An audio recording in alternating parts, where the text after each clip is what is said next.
glittered under golden lights, but my side of the aisle looked painfully empty.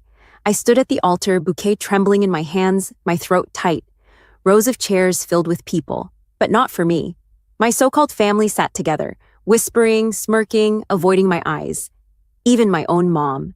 She folded her arms and leaned back as if she had nothing to do with me at all. Before we begin, drop a comment and tell us, where are you from, and from which city you're watching our videos. And after watching the whole video, don't forget to tell us what would you do in this situation? Be honest. Tell me in the comments below. We read every comment. Let's begin. The sting cut so deep I almost dropped the bouquet. This was supposed to be my day, my moment, but all I felt was humiliation crawling across my skin. I glanced over my shoulder, desperate for just one familiar face. Nobody, not a single person had stood for me when I walked down the aisle. Not even her. Breathe, my husband Adam whispered softly, but his eyes burned with a protective fire. He had seen the way my family had treated me for years, and today was no different. They were making a spectacle out of their cruelty. I forced a smile, but my voice cracked. I can't do this, Adam. Not like this. They're laughing at me. I don't even have a family here. I was ready to step away, to let shame swallow me whole.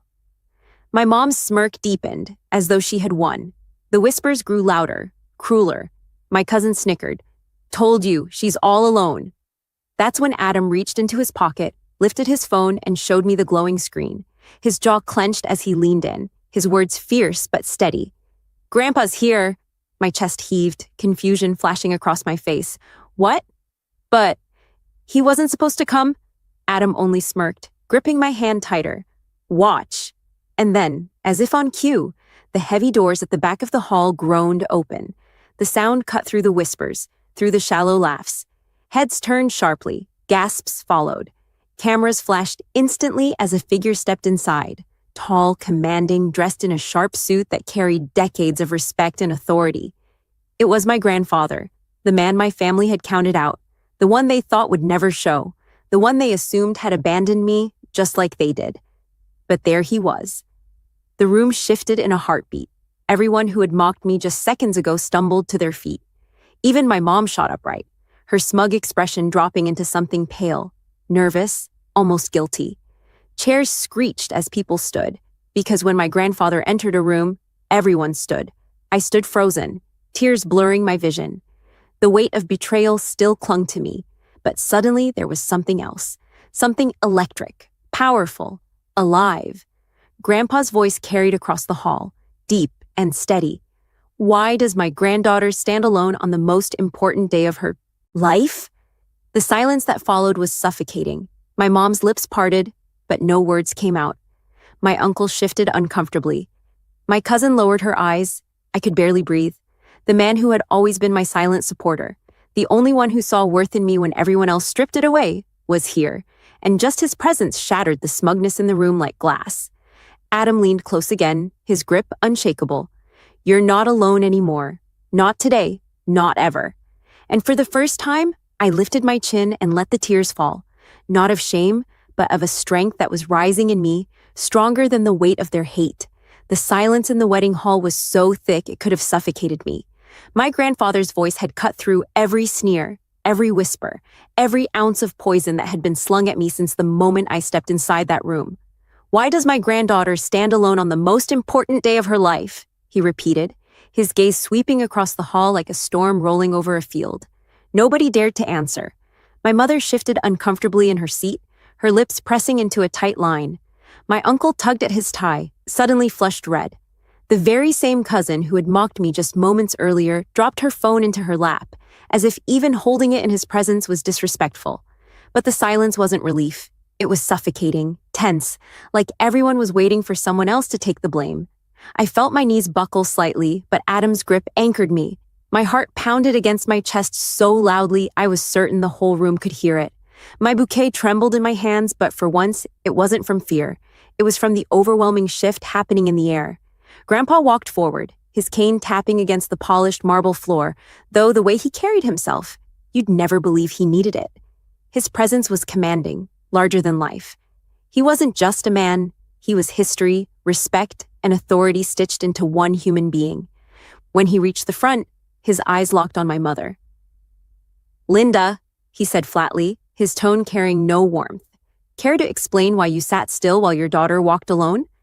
Her face drained of color, and for the first time in years, I saw something I never thought I'd see in her. Fear. She stuttered, words tripping over themselves. "Dad, she..." Grandpa raised his hand, silencing her. "Don't you dare insult my intelligence with excuses." His gaze shifted across the family rows. I asked a simple question. Why does the bride, my granddaughter, stand here without her family behind her? Why does she stand abandoned, mocked, and ridiculed on the day she should be celebrated? The whispers that had filled the hall earlier now turned into pin-drop silence. Finally, my uncle coughed, his voice hoarse. She chose this path, Dad. We tried to tell her. We warned her. She turned her back on family, traditions, on what we wanted for her, and look where it's gotten her. Alone. Alone. That word sliced through me like a blade. My grip on the bouquet tightened, but Grandpa's laughter, sharp and humorless, cracked through the hall. Alone? He repeated, his voice echoing. Is that what you call it? When a woman chooses love over greed, integrity over corruption, strength over dependency, you call that alone? If that's your definition, then shame on all of you. I gasped softly, Adam squeezing my hand tighter. My chest burned with emotion. Grandpa took a step closer, his cane striking the ground harder than before. Do you think I don't know what you've done? The way you've whispered about her, mocked her, treated her like she was beneath you? I hear things. I see things. And let me tell you, your cruelty hasn't gone unnoticed. Mom's jaw dropped, her fingers curling into fists on her lap. Dad, it's not cruelty. It's reality.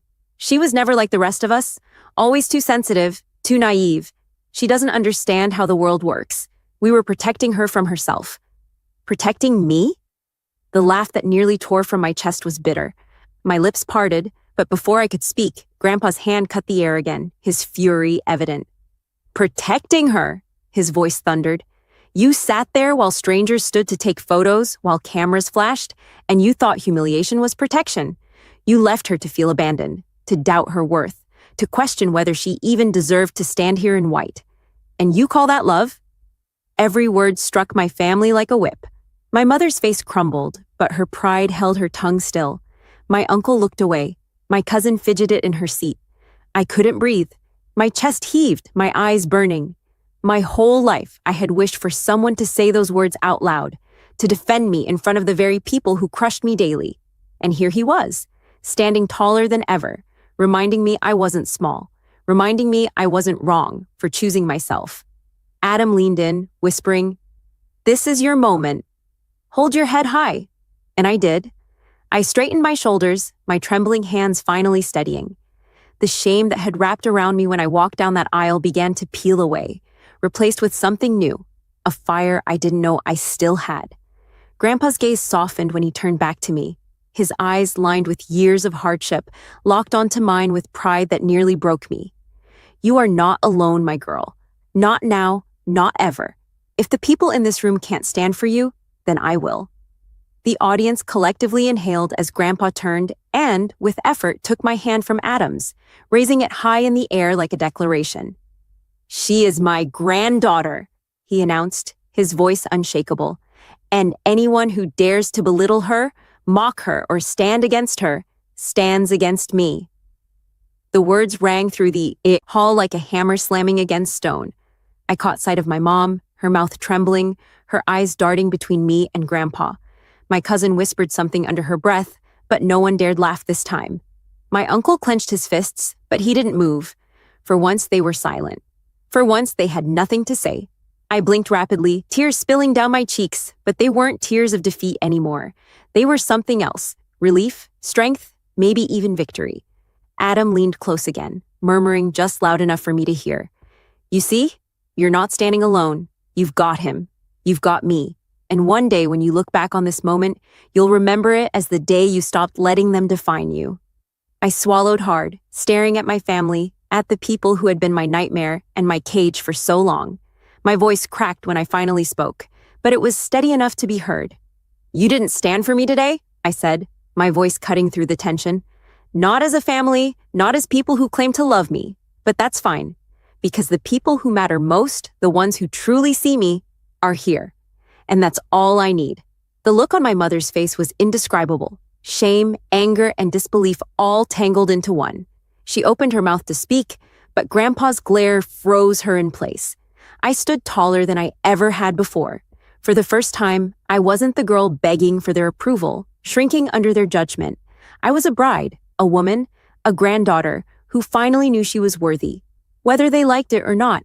And as the cameras flashed again, this time it wasn't to capture my humiliation.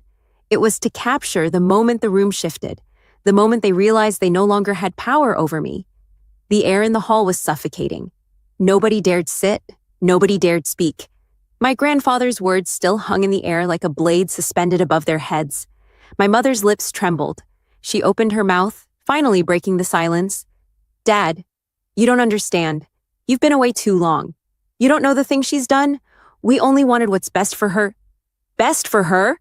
Grandpa's voice thundered, sharper than before. His cane slammed once against the floor, the crack echoing through the room. Do not twist this into love. I've watched from a distance, Linda. I've heard every word you spat about your own daughter. Don't you dare call cruelty protection. All eyes turned on her. My mother shifted in her seat, her nails digging into her palm. I had never seen her cornered before. She had always been the one in control, mocking, commanding, humiliating me into silence. But now, she looked like a child scolded by a force she couldn't match. My uncle suddenly jumped in, his tone defensive. Dad, you're embarrassing us. This is a wedding, not a courtroom. We don't need to air dirty laundry in front of everyone. Grandpa's gaze snapped to him, piercing and cold. Dirty laundry? He leaned forward slightly. Is that what you call accountability? You sit here, stuffing your face at family dinners, mocking her, while you pretend to be a man of success. Shall I remind you how many times you've come begging me for bailouts? Or should I tell the room about the money you borrowed under her name without her consent? A collective gasp swept the hall. My uncle's face went pale, beads of sweat dotting his forehead. He stammered, That's not true? But his wife's eyes widened, confirming what everyone feared. She grabbed his arm, hissing under her breath. You told me you handled it! The guests leaned closer, whispers spreading like wildfire. For once, the shame wasn't mine to carry. It was theirs. I stood frozen, every muscle in my body tense. My throat was dry, but inside, something powerful uncoiled. For years, they had painted me as weak, naive, unworthy. But right now, the truth was peeling them apart, and I didn't have to lift a finger. Grandpa turned his eyes back to my mother. His voice was quieter now, but sharper, each word slicing like glass. Linda, you told people your daughter was a failure, that she would amount to nothing. You said she wasn't worthy of my name, of this family's respect. You even forbade others from standing for her. Tell me, in what world does a mother destroy her child's dignity on the most sacred day of her life? My mother's breath hitched. She shook her head violently. No, I didn't say that. Yes, you did, Adam cut in, his voice firm. Everyone turned to him. His hand never left mine, his loyalty burning like fire. I heard it myself. The night before the wedding, she called us. She laughed at us, said, Don't expect anyone to stand for her. She's walking down that aisle alone. My chest tightened. I remembered that call. I remembered Adam trying to take the phone from me, but I'd stood there in silence, tears dripping down my cheeks, listening to my own mother plot my humiliation. Now the entire hall knew. My mother's eyes darted wildly, searching for an escape. Her voice cracked. Adam, you're twisting this. Enough. Grandpa's voice was cold, final. You've done enough damage. Every word that leaves your lips digs you deeper into the pit you dug yourself. The room buzzed with tension. Guests exchanged uneasy looks. Some shook their heads in disbelief. My cousin, the one who'd mocked me earlier, stared down at the floor, unable to meet my gaze. For the first time, the shame wasn't mine. It was theirs. I inhaled deeply, my heart pounding with a strange mix of grief and strength. I had spent years chasing their approval, their acceptance, their love. And now, stripped of their masks, I realized I never needed it. Grandpa turned toward the crowd, his hand still resting firmly on mine. You all came here expecting a spectacle, didn't you? His voice was sharp, cutting through the whispers. to see the girl they called weak, alone, abandoned. But what you've witnessed today is not weakness. It's survival. It's dignity. It's strength in the face of betrayal. My tears blurred my vision, but I didn't look away. Cameras flashed again, capturing every moment, every tear, every expression. He raised my hand higher. This woman, my granddaughter, stands here stronger than every lie you've thrown at her. And I will not let her name be dragged another second. The hall erupted, not in laughter, not in whispers, but in something else entirely. Some people clapped hesitantly, others stood taller in respect. A few relatives shifted guiltily, suddenly realizing their silence had been complicity. My mother slumped in her chair, defeated. My uncle fumed, but his shame was too raw to let him speak. My cousin bit her lip, eyes darting nervously toward the cameras capturing everything. For once, the tables had turned. Adam leaned close, his lips brushing my ear. Do you feel that? That's the weight lifting off you. You don't need them anymore? Not now, not ever. I closed my eyes briefly, inhaling the moment. He was right. For so long, I had believed I was less because of them, that without their approval, I was nothing. But now I saw it clearly. They had abandoned me. They had mocked me. They had tried to strip me of my worth. But here I was, married, loved, defended, and standing taller than I ever had. Grandpa placed my hand back into Adam's, his voice gentler now. She has chosen love. And in that choice, she has more wealth, more dignity, and more power than any of you sitting there in judgment. The crowd murmured in agreement. Some nodded. Others looked away, ashamed. I turned toward my mother, my voice steady, trembling only from the release of years of pain. You wanted me to be alone today. You wanted me to break. But look at me, Mom. I didn't break. You did. Her face twisted, tears threatening, but she held them back. For once, she had no weapon, no venom, no mask. The silence after my words was crushing, final. And then, as Adam slipped his arm around my waist, pulling me closer, I felt something I hadn't felt in years. Freedom. The weight of silence pressed against the walls of the hall. My words had landed like stones in still water, rippling across every corner. My mother's eyes shimmered with unshed tears, but her pride wouldn't let them fall. My uncle's face was blotched red, his jaw locked tight. My cousin sat frozen, shame radiating off her in waves. For years, they had all stood over me, voices sharp, laughter cruel, their approval a prize dangled forever out of reach. And now, for the first time, they were the ones shrinking. Grandpa's cane tapped against the floor again, steady, deliberate. The sound pulled every pair of eyes back to him. Enough, he said, his voice carrying the weight of a gavel. This wedding will not be remembered for cruelty. It will be remembered for truth. My heart pounded as he turned to me and Adam, his gaze softening. You've chosen love over approval, and for that, you are stronger than anyone in this room. But today isn't just about vows. It's about setting records straight. The hall buzzed with curiosity. People leaned forward in their seats, anticipation thick in the air. Grandpa reached into his jacket pocket and pulled out a sealed envelope. He held it up, his hand steady despite his age. I didn't come here empty-handed. I came with this. The room shifted. My mother's face drained of color. My uncle stiffened. I frowned, confusion swirling in me. Grandpa tore the seal with deliberate slowness. The rustle of paper was deafening in the silence. He unfolded the document and spoke clearly, each word cutting through the tension. This is my will. Signed. Sealed. Final gasps erupted across the hall. My knees weakened, Adam's arm holding me upright. My mother half rose from her seat. Dad, you can't. This isn't the place. It's exactly the place. Grandpa interrupted, his tone sharp. Because the world deserves to know who I stand with, who I trust, who I believe in. He turned his eyes to me, and for the first time, I saw tears glistening there. And that's her. My throat tightened. Grandpa? I don't. He raised his hand, silencing me with a soft smile. Everything I've built, everything I've saved, every property, every account, it belongs to you. Not them, you. The hall erupted into a storm of whispers, gasps, even cries of disbelief. Cameras flashed wildly. My uncle jumped to his feet, his voice booming. This is insane! Dad, you can't give it all to her. She doesn't know how to handle it. She doesn't deserve it. Grandpa's eyes narrowed, his cane striking the ground again.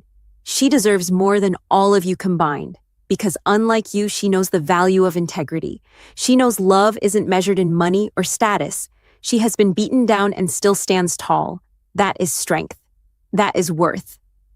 My mother collapsed back into her chair, her lips quivering. She tried to speak, but no words came out. Her hands trembled in her lap, her mask shattered.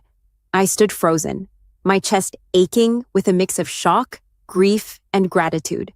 I never asked for this. I never wanted revenge in the form of wealth.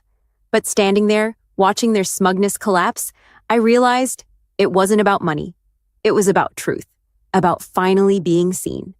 Adam whispered in my ear, his voice warm, steady.